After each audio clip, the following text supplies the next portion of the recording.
আজকে আমরা চলে এসেছি বর্ধমান ৫ নম্বর ইছলাবাদ হ্যাচারিতে। এখানে একটা ১২ ফুটের রাস্তা দেখতে পাচ্ছেন, এইখানেও দেখতে পাচ্ছেন আরেকটা ১২ ফুটের রাস্তা চলে যাচ্ছে, একদম পিচ রাস্তা। এই দুটো রাস্তার মাঝখানে একটা ২ কাঠা ৪ ছটাক জায়গা আছে, চলুন জায়গাটা দেখে নিই। এই যে একটা লাইট পোস্ট দেখতে পাচ্ছেন, এটা তো বর্ষাকাল জাস্ট পেরোলো, বর্ষায় ঝোপ জঙ্গল হয়ে আছে, একটু গাছগুলো বড় হয়েছে। এই লাইট পোস্টের বরাবর এই রাস্তা অব্দি একটা পাঁচিল এসেছে, এখানে একটা পাঁচিল আছে।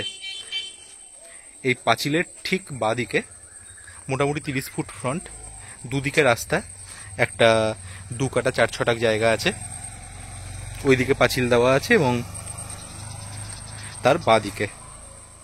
এতক্ষণ আমি জায়গাটা ওই পাশ থেকে দেখাচ্ছিলাম, দেখতে পাচ্ছেন ওই ১২ ফুটের কংক্রিটের রাস্তাটা, আর জায়গাটা হচ্ছে এইটা।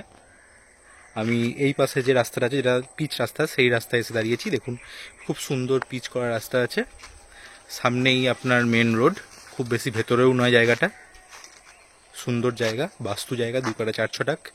হ্যাচারিতে এই দামে আর কোনো জায়গা এই অঞ্চলে পাবেন না। উল্টো দিকে বা সামনাসামনি জায়গাগুলো দেখতে পাচ্ছেন এখানে, সবই মোটামুটি ১৫,৫০-১৬ লাখ টাকা করে দাম আছে, কিন্তু এই জায়গাটার দাম তুলনামূলকভাবে একটু কম। কত দাম এক্স্যাক্টলি সেটা জানতে আপনাকে কল করতে হবে আমাদেরকে।